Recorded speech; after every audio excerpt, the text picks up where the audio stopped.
Next stop, Chicago Junction.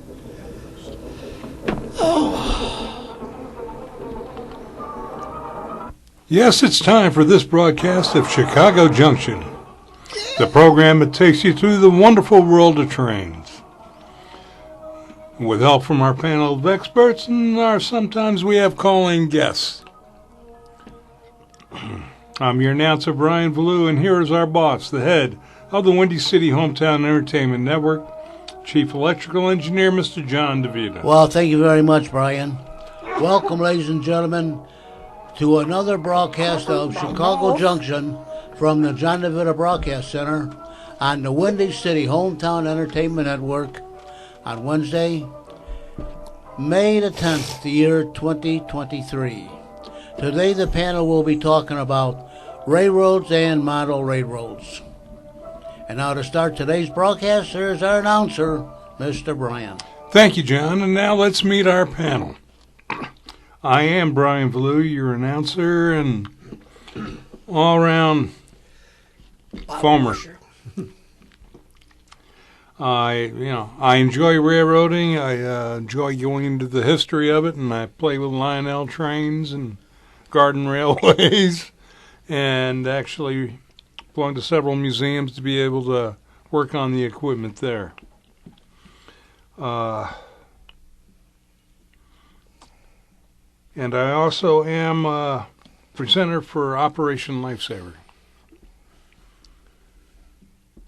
And to my right, I'm Ron Messner, and I'm a garden railroader, and I'm starting to work on my garden, or my railroad. I'm putting my trestles back together, putting them in place, getting the track clean. By the end of the month, I should have a railroad running. To my right, Dave DeRuska, retired locomotive engineer, previously with Metra.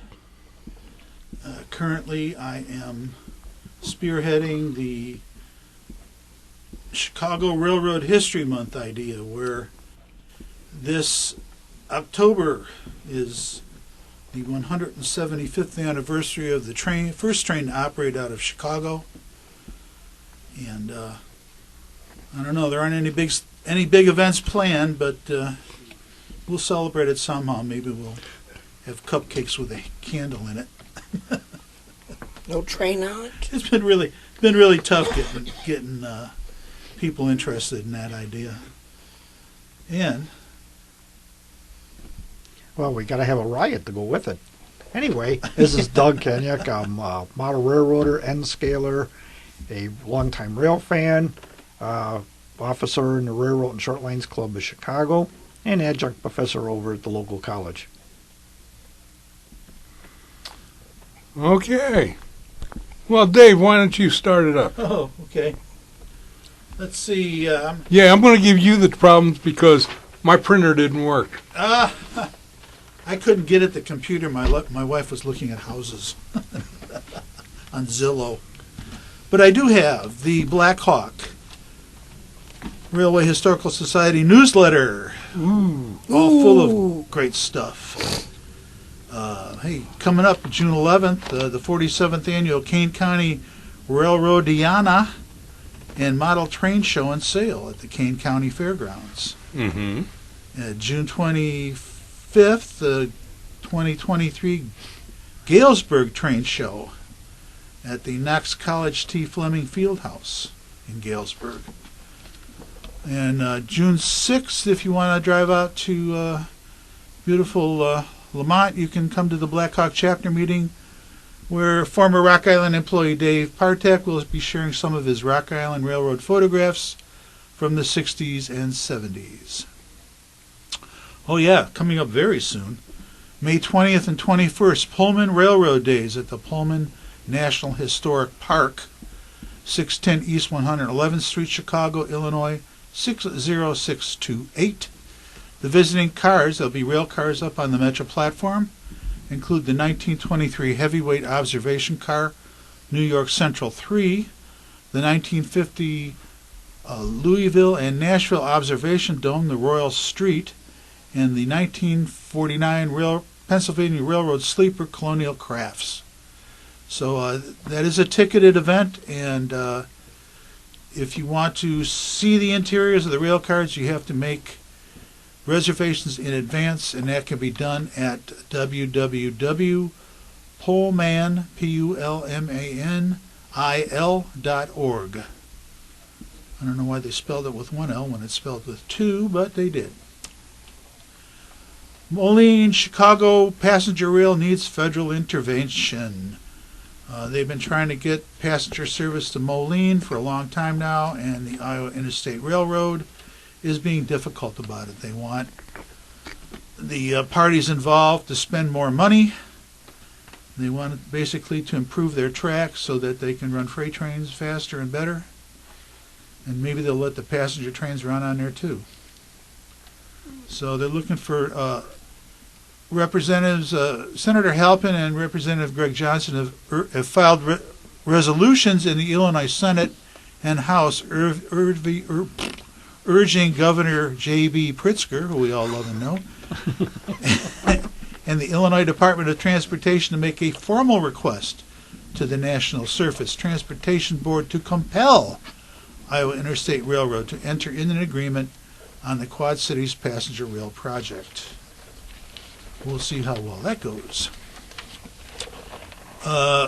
Train safety, Amtrak expansion moves ahead in transportation budget passed by the Ohio House.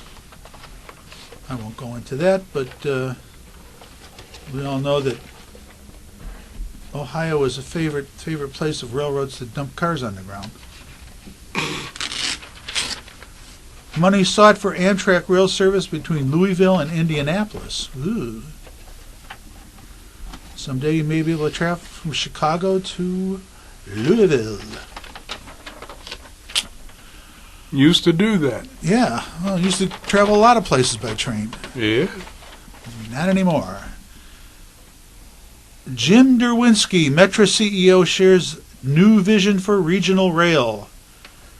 The roadmap in our new strategic plan named My Metra, Our Future, boy, I wonder if they paid somebody to think that up, will guide our decision-making for the next 5 years. It calls for a significant transformation in the way Metra runs its trains, a change that will be difficult and expensive, but is critical if we want to stay relevant in the post-pandemic world.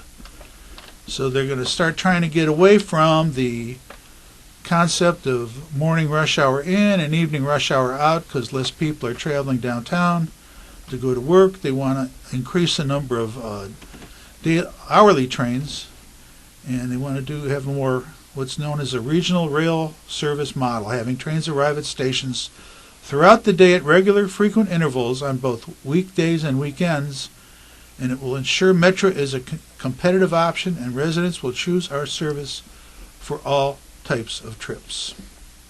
Did I hear somebody snicker over there? And there's a big long list of things that they want to do. Let's see, what do we say? Do it in one hand? And And we're still talking. Enhance service to grow ridership and provide mobility choices. Ensure that the Metra experience is safe, easy, and enjoyable for all customers. Attract a diverse workforce and invest in our employees. Boy, I missed out on that. Innovate to become more efficient and effective. Be a socially responsible organization committed to equity and sustainability. Those are all great buzzwords. Now, Union Pacific to transfer commuter service to Metra. It's finally going to happen. In early 2024, part of the transition, Metra will take over services including train crew, mechanical, car cleaning, rolling stock maintenance, ticket sales, and some engineering services.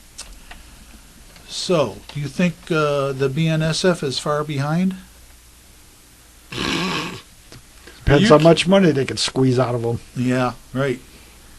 So, yeah, I guess, it didn't fit into the UP's vision of what they are as a railroad. Running commuter trains just didn't cut it for them. Well, you know what you knew what happened when they first took over. Yeah. They held all the trains and let the freight trains in. Hold Metro. We got freight trains at Proviso we got to get in. Metro faces delay in the plan for a battery conversion of F40s. Oh, really? Metro's plan to convert at least 3 of its older F40 PHs to battery power is on hold after the commuter operator was just not able to secure an agreement on the contract. Metro spokesman Michael Gillis said that Metro has not been able to reach an agreement with Progress Rail that was awarded the initial contract. Our intention is to now try again in issuing a new RFP, which is a request for proposal, later this year, probably in the summer. Metro's first announced its interest in converting some of the F40s to battery power in spring 2021, and the Metro Board approved an agreement last year to convert at least 3 and as many as 6 of the locomotives under a $34.6 million contract. At the time, Progress Rail was expected to perform the conversions at its facility in Patterson, Georgia, with the first 3 locomotives to be produced in about 3.5 years. Make it 6. Locomotives were intended to be tested on the Rock Island line, where the Beverly branch with closely spaced stops would be particularly suited to electric operation. They couldn't find enough batteries at the Walmart. I guess. It's ever not ready. Cook County gives Metro $5 million towards Roseland Station modernization. The station at 95th and Cottage Grove on the Metro Electric line in the Roseland neighborhood. They're going to make it better. It is pretty ratty. Downtown Chicago Metro stations to add platforms for expected uptick in South Shore traffic. Wow. How are they going to get more traffic when they're busing half the people in Indiana? Yeah, they're still doing the busing. Well, and they're anticipating the opening of that new line. In 2024. And the ones that no one wanted. The people in Indiana wanted nothing to do with more trains coming out their way, which means more people from Chicago coming out their way. The South Shore Line decided to change their PTC contractor. Isn't that nice? South Shore Line double track rolling on time. Ooh. Which clock are they using? Are they, Wait a minute, did somebody turn over the sand glass? South Shore projects progress into busy construction season. I'm just gonna do the headlines here. yeah. Don't need to go into detail. Congressman Suburbs Metro disappointed in federal approval of merger expecting to bring more freight trains to Chicago. So Canadian Pacific and Kansas City Southern completed their merger in April, and then the UP, the ICE, the CN, and one of the Mexican railroads have countered that they're going to have better service too, faster, more convenient service. So there'll be even more trains coming to a suburb near you.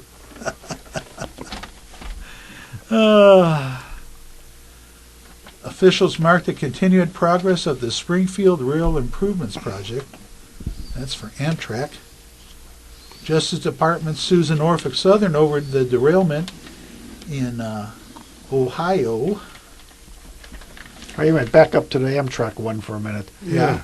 They came out that they think they may start running the trains at 110 miles an hour on parts of it. Yeah. Yeah. Didn't they start that already? No, they claim they started it, Oh. but nobody's got proof of that yet. Well, they haven't hit anybody yet. That's true. Or it hasn't been derailed. Well, then they'll have to get a hold of Brightline and they'll tell them how to do it. That's right. Yeah, and knock a few potential patrons off as well. So, okay, the Justice Department sues Norfolk Southern over that big derailment in Palestine. I don't think it's pronounced Palestine in Yes, Ohio. it is. In Ohio talk, it's pronounced Palestine. Yes, it is. Not Palestine. Okay, Frankenstein. Illinois Railroad inspections find almost 11% less violations than 42 years ago. Well, isn't that nice? Makes you feel So the question is, where were they looking?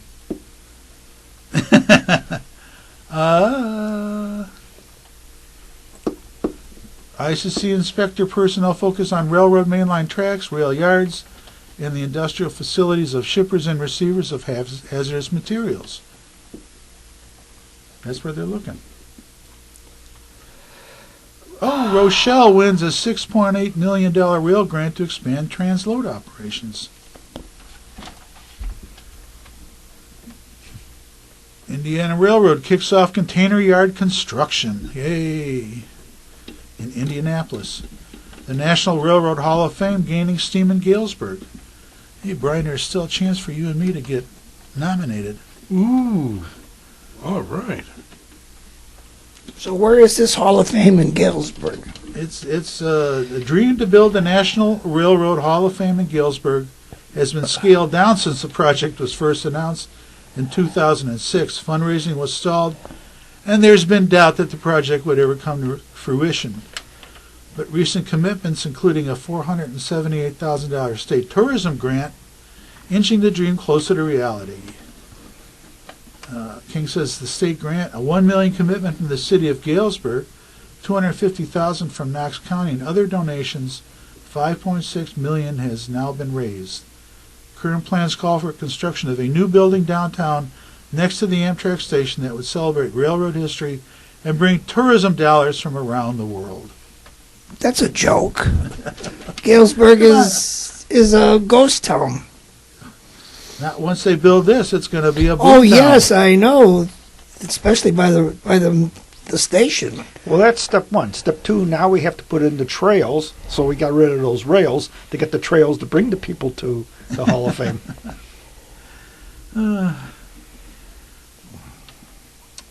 The Englewood Nature Trail receives an additional $3 million in state funds. So the rail corridor known as the Englewood Connecting Line dates to 1916 when the Pennsylvania Railroad created an elevated railway to serve industrial businesses that were located near 59th Street, also to connect with the Pennsylvania Railroad's Pittsburgh and Fort Wayne and Chicago route on the east with the Panhandle route on the west. So now that's been abandoned and it's been in progress to be turned into a nature trail like the world famous 606. They're going to do one on the south side.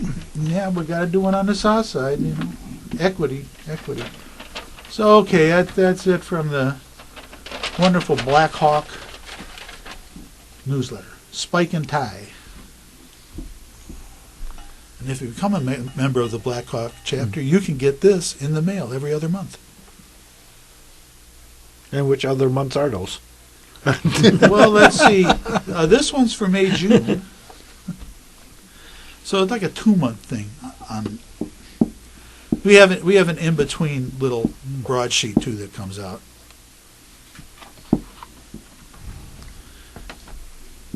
Go for it. All right, I got one here. California passes first in the nation emission rules for trains. California approved Thursday the first in the nation ambitious rule limiting rail pollution to aggressively cut greenhouse gases in the state's latest move to establish itself as a global leader in the fight for climate change. The rule will ban locomotive engines more than 23 years old by 2030 and increase the use of zero-emissions technology to transport freight from ports and throughout rail yards. It would also ban locomotives in the state from idling longer than 30 minutes if they are equipped with automatic shutoff. Like that part, that's going to kill the short lines right there. That's a short line killer. Yeah. It's time to kickstart the next step transformation with trains, said Davana Hurt of California Air Resource Board member. The standards would also reduce chemicals that contribute to the smog. They could improve the air quality in new rail yards and ports. Some say it's too soon for locomotive standards. Now, correct me if I'm wrong. Isn't the locomotives already got to be on, like, what's that, Tier 4? Yeah. Tier 4 And standards. that's in California. But I mean nationwide. Isn't that regulated by the FRA or somebody? Yeah. So I don't know why California is doing this. Oh, they're progressive. Yes. So it says here, Wayne Weingarten of the Pacific Research Institute said that the rule would be expensive for rail companies. Increased costs will mean higher prices for goods that move by rail. The Association of American Railroads said in a statement, there's no clear path to zero-emission locomotives. Mandating that results ignores the complexity and the interconnectivity nature of the railroad operations and the reality of where zero-emission locomotive technology and supporting infrastructure stand. Basically, California wants everything electrified. Freight railways are efficient, blah, blah, blah, we all know that. Says, now this one was interesting. The transportation sector contributes the largest share of greenhouse gas emissions nationwide in 2020, according to the EPA, but rail only accounts for 2%. Kristen, they're going to regulate the trucks now too? Oh no, they've been doing that already. Yeah. That's what caused the supply chain problem. All trucks over 7 years old were knocked off the road, and a law they passed basically to put Uber and Lyft out of business, put all the independent truckers, banned them from the state too. Oh yeah, if they didn't belong to A company, they couldn't drive. Transportation company. like Yeah. Swift or something Yeah, like that. Right. So that put a crimp on that. So they're already doing it to the trucks. Well, it's only a matter of time when shippers are going to find another port to go to. Oh, they did already. They're going up to Portland, Seattle. Mexico's thinking about building one. Yeah. The Panama Canal's being widened. That's ready to come online, so that the bigger ships could go through instead of offloading and Oh yeah, going across thing. new locks are being put in. Yeah. So it says here, Kristen South of Union Pacific said it's deeply disappointed by the vote. Union Pacific is working to cut greenhouse gases in part by spending $1 billion to modernize locomotives and testing out engines powered by electric batteries. Oh come on, let's get them stock cars back again. There we boy. go. There's stuff at the end that's going to crack you up too. The standards would need to be approved by the Biden administration to move forward. They follow rules approved by the EPA to cut emissions from heavy trucks. See, I told you it was already doing it to the trucks. Locomotives pull rail cars filled with all kinds of stuff, says Oakland Carmas, through rail yards near neighborhoods in Oakland, California. They run on diesel, more powerful than gasoline, and greenhouse gases and pollution is harmful to nearby residents, so move. Other states can sign up if they want to try to adopt California's rule. The rule is the most ambitious of its kind in the country. The locomotive rule has the power to change the course of history for Californians who have suffered from train pollution far too long. And it is my hope that our federal regulators will follow California's lead, said Yasmin Agilis, a lawyer with the environmental nonprofit Earth Justice, in a statement. So there's more pollution by a train than there is by a car? Well, yeah.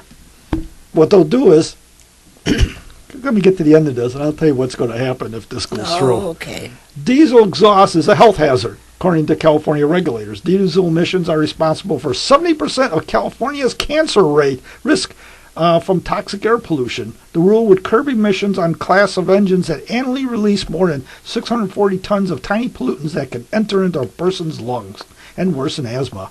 Release nearly 30,000 tons of smog-forming emissions known as nitrous oxides. The rule would drastically cut greenhouse gases from locomotives by amount akin to removing all heavy-duty trucks from the state by 2030. So let's see. You force the railroads off to stop running in there, put everything into trucks, but trucks are regulated. Good move.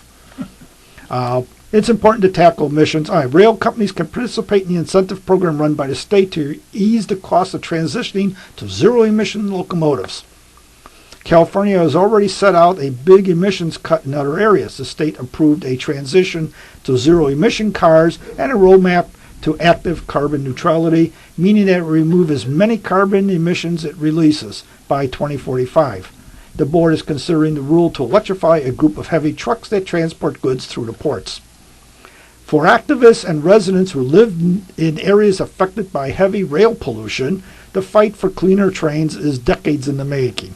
This is the part you guys are going to like.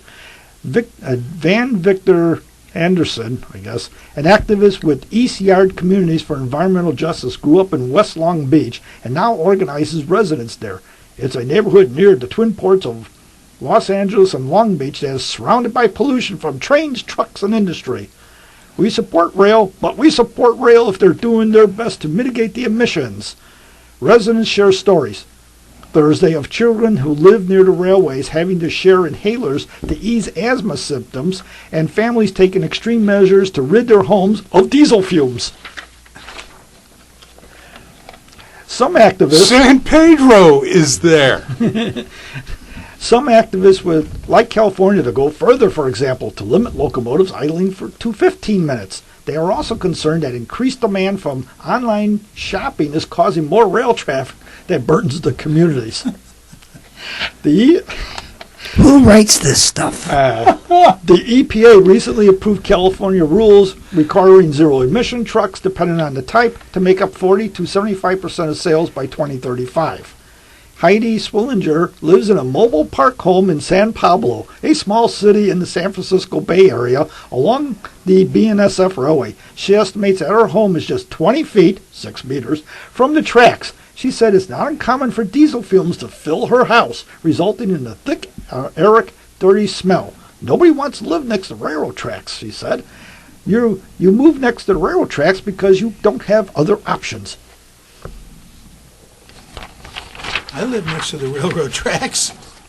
We're not far from the railroad tracks. No, nobody is. I mean, considering... So here's what's going to happen. If California is allowed to do this, what the railroads will do is they'll swap locomotives at the border, which will drive up costs. Or they'll have cleaner locomotives and longer trains. If you think the 200 cars now, they'll go 400 cars. Are you ready, John? Are we ready? Hello?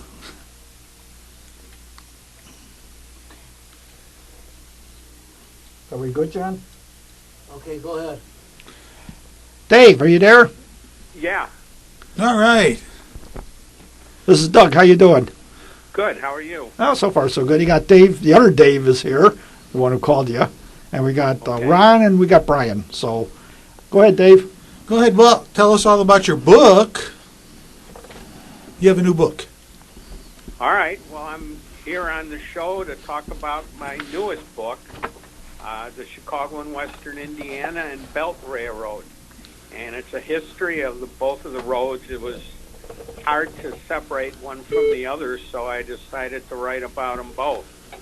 Of course, the Western Indiana quit early, and the Belt is still going strong, so I've got some current information about the Belt, but not a great amount. Mainly it's about how the railroads got started and took it from there. And it's there aren't that many, if any. Well, there's one other book on the Chicago and Western Indiana, but there isn't a lot of information out there. And I learned, once again, I learned a lot after I wrote the book, things that I never knew, and I'm sure other people never knew. Such as? Well, originally the railroad was started by the Chicago and Eastern Illinois. It was the Chicago, Danville, and Western.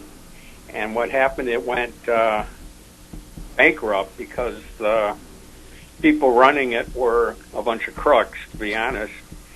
So when it reorganized, they needed a way to get into Chicago. They were using the Panhandle, and they didn't want to be on the they wanted to be closer to the city, of course.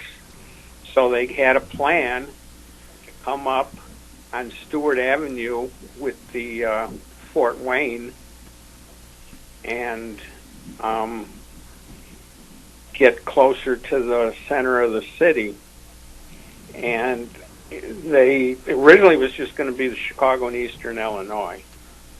And then the Grand Trunk decided that they wanted to come to Chicago. And about the same time, the Wabash decided they wanted to come to Chicago. And the established lines didn't really want new lines coming in unless they were going to use their trackage and use their station so they could get some money from them.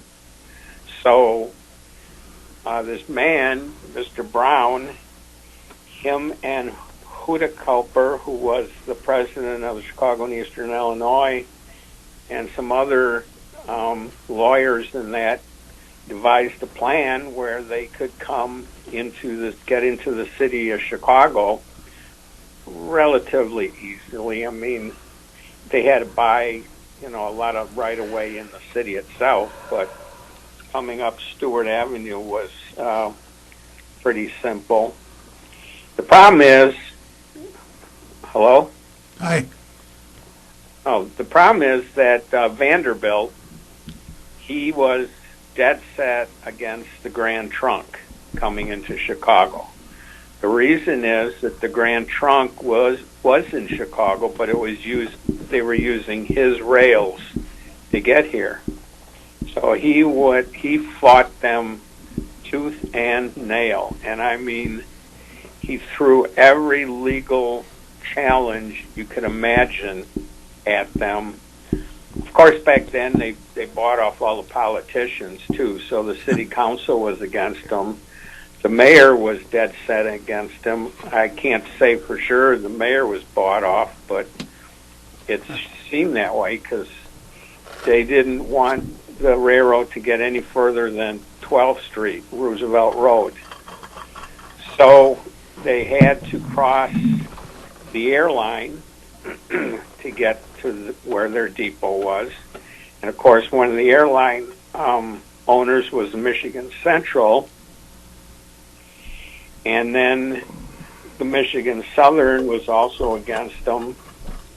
So they had a real hard time of getting into the city. It took a number of years before they could get to build their depot after they were formed. But what I thought surprising is they started buying this right away long before the Chicago and Eastern Indiana was formed. They were taking options on land, so they knew ahead of time that what they were going to do. And basically, that's the story of how they got into Chicago. And then once here, at that time, there weren't any true belt lines in the city. There was the airline, which served as a small belt line in the center of the city, and then the stockyards had some trackage that they used as kind of a belt. But there really wasn't a true belt line, and they decided that Chicago needed a belt line, which they did. Because no railroad connected all the other railroads.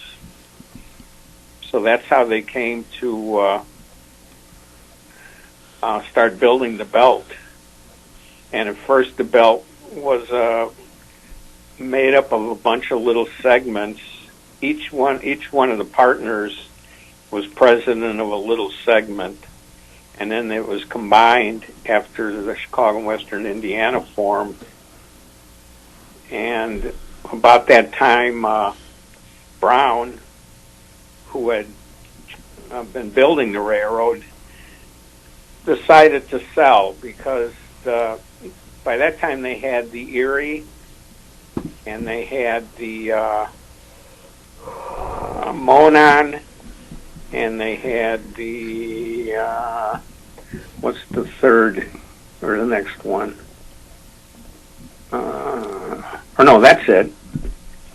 So anyway, Brown was of the opinion that he would let anyone use the depot and use his trackage. And about that time, the nickel plate was looking to get into Chicago. And at first they didn't want to use the Western Indiana. They decided that they were going to use the Illinois Central. But once again, Vanderbilt had put the kibosh on that, and then he ended up buying the railroad, buying the nickel plate. So the nickel plate eventually went into LaSalle Street. But the other railroads were afraid that, and the nickel plate did ask the Western Indiana if they could use their depot. And the other railroads, other 5 railroads, were afraid that some railroad that was a competitor would be let in. So they decided to buy the Western Indiana.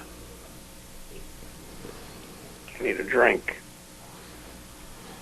Now, the Western Indiana's train station was Dearborn Wait, Street. can you talk a little louder? I can't hear you. Yeah, the Western Indiana's train station was Dearborn Street. Yes, Yeah. Dearborn, or some people called it Polk Polk, Street. yeah. And actually, it's still there.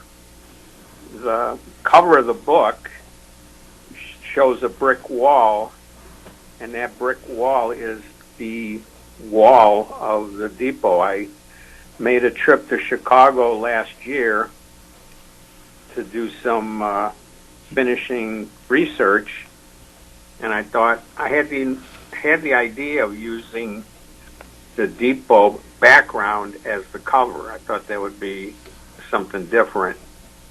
So if you buy the book and you look on the cover, that actually is the depot.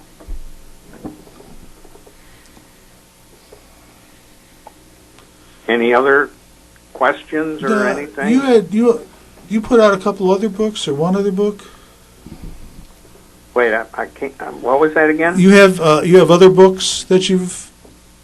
Oh yeah, I did the history of the Baltimore and Ohio Chicago terminal, and I did that one about 3 or 4 years ago, and that's real similar as far as the format goes to this book. It starts with the early history and up to the present time. The biggest difference, even though they were both terminal roads, they both had terminals, meaning passenger depot for other railroads, and they also both had a belt line. But the difference is the B&OCT went bankrupt 4 times before the Baltimore and Ohio actually purchased it. Whereas the Chicago and Western Indiana, the way it was structured is each of the 5 proprietary members guaranteed the bonds. So it never went through a bankruptcy or a receivership because it was backed by the other railroads. Unfortunately, the other railroads all went bankrupt at one time or another, but the bonds for the Western Indiana still held strong, and they were good until the Chicago Western. Well, actually, the Chicago and Western Indiana still exists. It's a part of the Union Pacific, but the depot was sold, which is an interesting story in itself.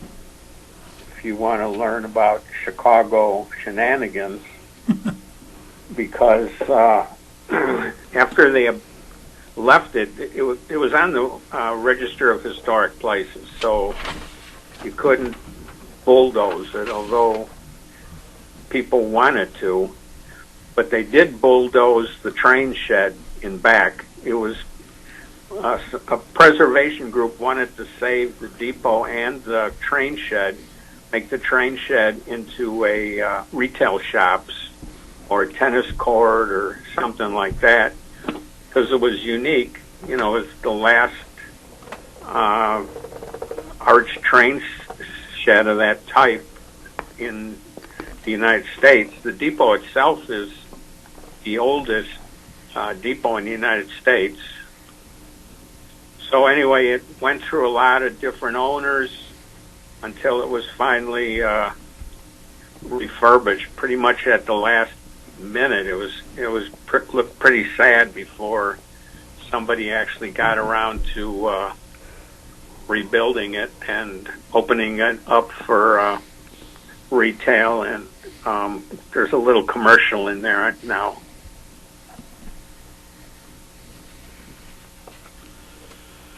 So if anyone would like to purchase your book, how would they go about doing that?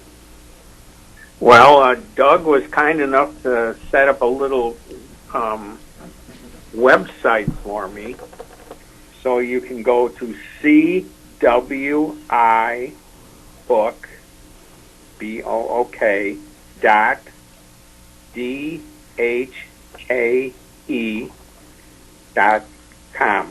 That's CWI book dot DHKE.com. And I do my own publishing. I do everything with the book. I do all the research. Other people were kind enough to give me photos, so I didn't have to worry about photos.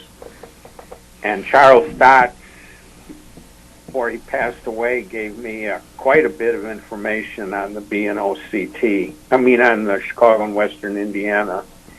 And I was able to use that. I also had two gentlemen that really, really helped me. They were pretty much experts on the Chicago and Western Indiana, and they were toying with the idea of writing their own book.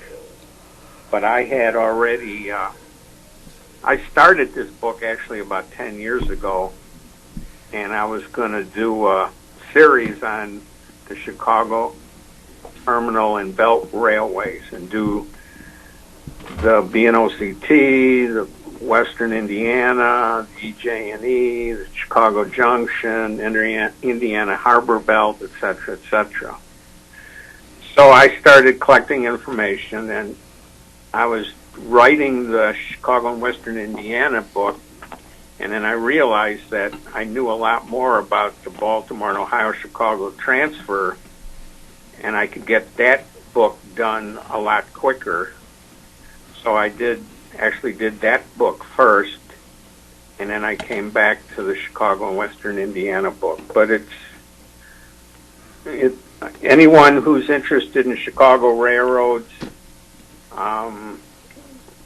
even Chicago history, there's a lot about Chicago history in the book. I'd like to not just write a book about railroads, but write a book about what's happening at the time. Why did the railroad decide to build where it did? Why did it, what were the factors, why it chose to build at all, that sort of thing. So it's kind of a history book too, and with a lot of Chicago City Hall shenanigans thrown in for good measure. Okay, well, very good. Thank you very much. I encourage our listeners to explore this. If you're really interested in Chicago Railroad history, there's a couple Yeah, books you won't out be there. disappointed. Everyone who's purchased the book said it's fantastic, and I always get the same comment: where did you find all this information? And I kind of pride myself. I have files and files and files on Chicago railroads, and I just write it all down and then assemble it into a book. So there's a lot of information in it, not just pictures, but there are some excellent pictures, because I had some excellent photographers that helped me and gave me let me use their pictures. Okay, well, thank you again for joining us this evening. All right, well, enjoy the summer, and thank you. Okay. Bye. Have a good evening. Okay.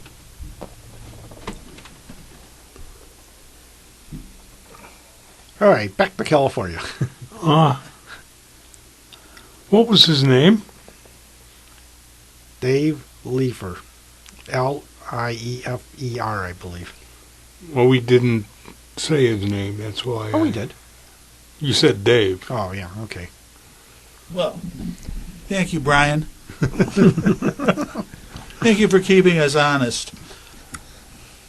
So anyway, with the California, you can see that the railroads will bring the locomotives up, probably change them at the border. It's going to put the short lines out of business because they buy all the old ones. Of course, that's going to run up costs. The railroads could go and get special locomotives that fit the needs, but they'll only run one train instead of three, and you just have these massively long 300 to 500 car trains instead of the 200 car ones we have now. I see a lot of that happening, and railroads abandoning branches left and right. A lot of abandonments, which, guess what, puts trucks back on the road. And like you said, go to other ports. Yeah. And so it's... It looks like in the case of like the CP, KCS merger and the UP and CN, they're already anticipating this. They're moving towards the Gulf. Yep. On the Pacific side, Mexico's thinking about putting up a huge port. Just, they've been talking about it for quite a while, but Yeah. California passes this, Yeah. and talk about saving costs, and they already got the CPKCS, or see what they call it now, CPKC or whatever it is. No problem. And the Panama Canal is going to get the wider things. So, yeah, don't cut the emissions of railroads in California because railroads will stop running in California. I'll do it. And again, 2%. And then these people griping. It's like this.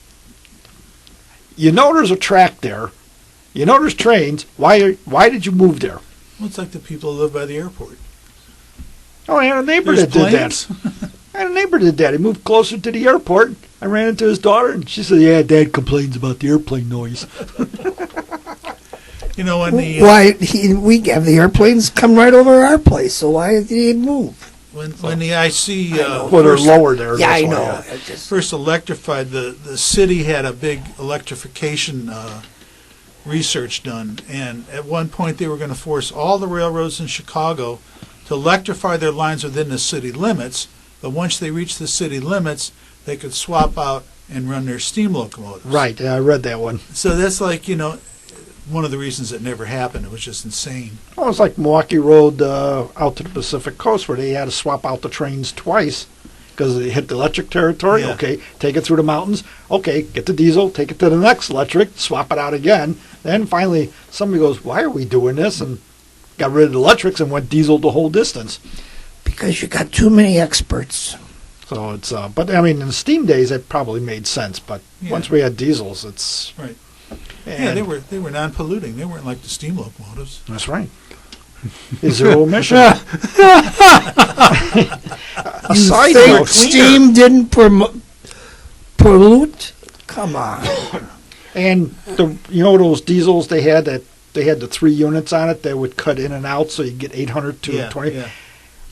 Even on Virtual Railfan, those things are all going either to a scrapper or they're being put into storage. They're not using them. The railroads have been stopped using them, basically. They've been on a couple of funeral trains. Where they run 25 diesels, go Yeah. someplace.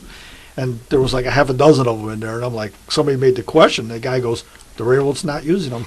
They're disposing of them. So there's an idea that went down real quick.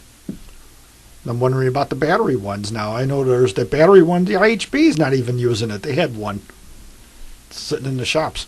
They've got the liquefied natural gas ones too. Yeah, they call them the brick. Well, they have the Florida East Coast got that one. Every so often you see it on the cameras where they got the tank in the middle and they got the 2 locomotives. But that's like an interim solution. That's not a long term either. Yeah. So, well, anyway, something that's a little more funny here, you guys will relate to much better. Plus, there's some great quotes in here. It says here, railroad worker eviscerates Biden for pushing Mid-East railroad project slap in our face. A railroad worker slammed the Biden administration for helping facilitate infrastructure projects overseas, accusing the president of leaving American railroaders behind at home. Railroad mechanic Alec Lace ripped the White House for stabbing railroaders in the back over the push for paid sick leave, warning he has made a lot of enemies within the industry after signing a bill to avoid mass strike. Joe Biden has made a lot of enemies with the railroad workers, Lace told co-host. This is a guy that campaigned from the basement telling railroad workers, hey, I'm one of you guys. I'm Railway Joe. I'm Choo Choo Charlie. I am one of you guys. And then what happens? He stabs us in the back by turning down a package that would have gave the railroad workers 7 days of sick pay. Now Joe Biden takes 7 days a week sick. The Biden administration officials met with leaders of Saudi Arabia over the weekend to discuss a railway project that would boost trade ties between the Mideast, India, and the rest of the world. White House released a statement Sunday saying that the initiative will advance their shared vision of a more secure and prosperous Mideast region interconnected with India and the world. I did look it up. He promised them $1 billion to help and built this railroad. Yes. And Saudi Arabia. Oh, yeah, they need a helping hand. Oh, yeah. Same like Brazil got $2 billion to help their oil industry. Axios reported that the effort comes from the Biden administration to push to counter the growing Chinese influence in the region. Honestly, the Chinese had the Road and Belt, where they were building railroads all over the place. Yeah. And when the countries couldn't pay for it, they said, well, we'll forgive the loan, but you got to take a military base from us. That's what they were doing. But even despite national security concerns, Lace reiterated the dire need for investment in domestic infrastructure projects, citing the challenges associated with government bureaucracy and technological innovation. Here's the first one you guys are going to like. The railroad system in America is like a technological museum, Lace said. If you want to get into a time machine and see what technology was 10 years ago, go to any railroad in the United States.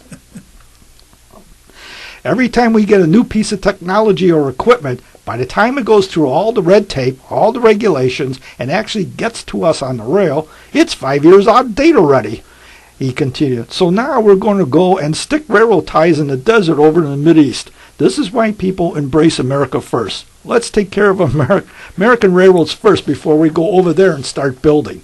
What a high-speed rail over there. We don't even have it here in the United States yet. Biden signed a law back in December that codified the July deal previously negotiated by rail unions and Biden administration that would raise workers' rate pay by 24% over a 5-year period from 2020 to 2024, including payout on an average of $11,000 upon ratification. So I guess got a signing bonus or something? Yeah, okay. The agreement passed by Congress was approved by 8 of the 12 transportation unions. The 4 dissenting unions, representing about 100,000 workers, argued that the deal was unfair because it included insufficient paid sick leave time. That I agree with. You guys should have got it. Yeah. They also asked for 7 paid sick days, but Congress did not include that in their demand in the bill, and it tells you all the guys who are blah, blah, blah about it. It's a slap in our face, just by the book. Railroaders usually vote blue. We're always told, vote blue, vote blue. They're going to do the best for you. That ain't happening no more. We've seen it. We've been lied to, and shame on him for that. He's made a lot of enemies. The people that are running this show realize they made a big mistake and ticked off a lot of railroaders, and they're trying to hold it together with some dental floss. It ain't going to fly. Well, railroaders just need to get woke. Yeah. When we're all woke, everything will be good. So you're saying you need a drag engineer? I don't know. I work with a guy at the Wisconsin Central who was like to dress up in ladies' clothing. Questionable? Yeah, he was a funny guy. So I thought you guys would get a kick out of some of that, Choo Choo Charlie and Railway Joe. I read that. You like to be in a museum? Go to a railroad. I kind of alluded to that Saudi Arabia thing in a post that I did on the Chicago Junction Facebook page, where they had 2 consecutive derailments in Union Station with Amtrak. Mm-hmm. And one of my buddies who still works there said, he goes, if this is a real railroad, they would have had that cleaned up in a couple hours. And here it is 2 days later, and they're still delaying trains and not running things and busing people. And No, Well, no, they got the guys going, it's got to go on the track. Yeah, which one? I don't know. That one. No, they ain't that one. It's got to be that one. No, it's got to be that one. No, it's got to be that one. no, we know what it really is. We got to bring somebody in, Hulcher or somebody, and because we don't have the equipment anymore. We don't have the people. well, here it was underneath. Yeah, They'd have to bring in boom trucks for all that. yeah, Couldn't bring the steam hooker in. but they don't have one. Well, maybe they could borrow one from a museum. I know where two that are actually operational. Oh, wow. They went in the two cranes that they got from the Reading, in the Reading Museum. They've been for the last year and a half. They've been rebuilding the whole thing. It operates. Steam it. They can loan it out. All the experts. We don't need that. Well, they ducked over most of the open air over to Union Station, Right. so they would have to tear. Let's see now. Let's put this in project planning. Okay, we got a derailment, and we could bring in the big hook, but it won't fit because we'll just tear up the street. That'll take about 4 months, and then we'll bring the hook in, put the thing back on the track, 4 months, and then we'll repave the street. 3-year project. Yeah, we'll drive another pile post in there. We'll flush out the basement again. One of my earliest experiences working at the Northwestern, I was a brakeman in the yard, and of course, derailments out there were pretty commonplace. They had basically ties in the mud kind of thing. So we derailed a couple cars, and these track department guys came out, and they're breaking up little pieces of ties, and they're making ramps, and they're gonna get it all back up on the rail, and then the officers showed up, and they're like. So they ended up burying the cars further in the mud, and they had to call out, a boom truck to get them up. Oh. Yeah, it was like, just let the guys who know what they're doing do it. Oh no, got a white hat. Management rule number 9. Because he's an expert. And he knows more than the guys that know what they're doing. Which Now, brings. why? That's right. That's just the way it is. Oh, And just to show you that projects get stretched out, they're replacing the Metro Bridge over Milwaukee Avenue at the Grayland Station. Oh, yeah, that's going That to was take... supposed to be done at the end of this month. We have now been notified. That's the end of the year. Yeah, December 31st. Maybe. What's the holdup? Don't know. All I know is that every time, if it's not sunny out, they're not working. I've noticed that. That's number one. Number two, they had those big concrete blocks they have at the start at each end. Yeah. They started, for some reason, the original plan, they were going to keep those. Now they tore them out. So I'm not sure what the reasoning was that suddenly changed the plan to tear them out, but if you tear those things out, that's going to add 2-3 months to the construction project right there alone. So they're not reusing those. They dug down where the center pier was, and somebody called me up and they said, "Hey, did you know they're doing this?" I go, "Yeah, I found out on Thursday because our Portage Park group on Facebook said that, hey, guess what's going on, guys? No more Milwaukee Avenue for the rest of the year." And then we got the alderman sent us a note around to tell us, to remind us how wonderful he is that, oh, look, they're going to be stuck to the end of the year. They had, about 3 years ago, redid the sewer there because that viaduct always flooded in rains. Well, they dug down with the center pier and they struck something, so now they're trying to do something with that. I'm not sure what they're doing yet. I have to go over and take a look. So I've been going Another over. layer of Chicago history uncovered. Yes. Probably. But it's just like, okay, guys, it's not that hard. It's a bridge. See, you, 2 ends, put a bridge, put the track, no problem. No. And they're doing all kinds of things there. They put in, they used to have only like 5 parking spots there for the station. It's a Chicago station. What do you need parking for? Then they put in 20 parking spots. Now they got 40 parking spots. for all the workers that come there to No, this was watch? for the commuters, and then right after they put the 40 in, that's when they started the project. So now you can't park there. No, this is Metro's attempt at making themselves more relative. to the modern needs So of it's the commuters. and there used to be a junkyard across Milwaukee Avenue on the north side, between Milwaukee and the Metro tracks. There was Cleveland Wrecking. I don't know what they were before that. And they sold the property. They built all these townhomes there, right up against the tracks, right up against the right of way. Because they're doing the bridge, every train through has to sound the horn Yeah. 24/7. I could hear them at 3 in the morning. Yeah, I know. Roger says the same Yeah. thing. Oh, God. And we're only like 4 blocks away, and we could hear all this. And it's like, I'm like thinking, you guys, don't complain. Look out your back door. Railroad tracks. And then the CP has been running more, CP has been running more freight trains. I guess going out the O'Hare side is not good enough, so now they come back down through Pacific Junction and go out. And so far it's only outbound. I haven't seen any inbounds yet. And the one at 1 in the morning is the Wisconsin and Southern that comes in for its daily drop off and leave at 4 in the morning. So, but fun and games in the neighborhood. Yeah, nonstop. Yes. Fun and games in the neighborhood. When they were doing platform work in Hyde Park, Metro used to get all these complaint calls from the residents in Hyde Park saying, "Why are your trains blowing the whistle all the time through our neighborhood? Why? Why? We don't understand it. We're educated people. We deserve better than this." I have a degree. Yeah, right. Well, you know what BS stands for, right? Then you get a MS, more of the same. Then you get a PhD, piled higher and deeper. I like that. Hey, guess what? It's that time. Yes, It is that time. It's a It is magic that hour. time. Back to our announcer.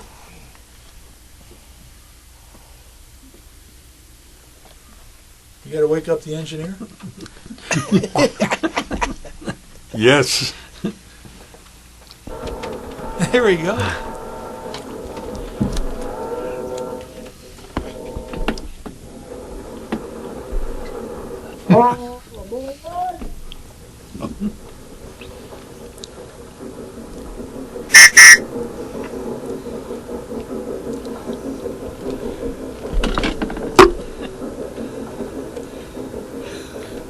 Next stop, Chicago Junction.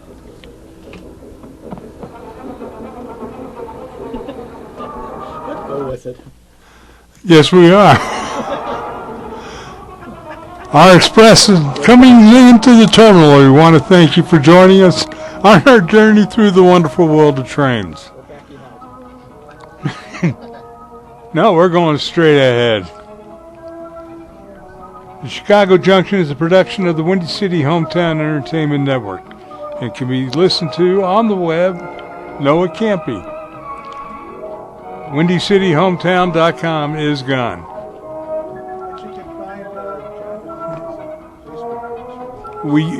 You can hear our program on our Facebook page, please.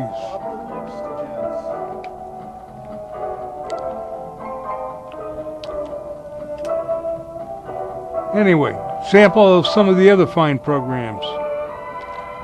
Till next month, we journey to Chicago Junction. This is your announcer, Brian Ballou, saying happy rails to you. And good night, Mr. Ryan, wherever you are.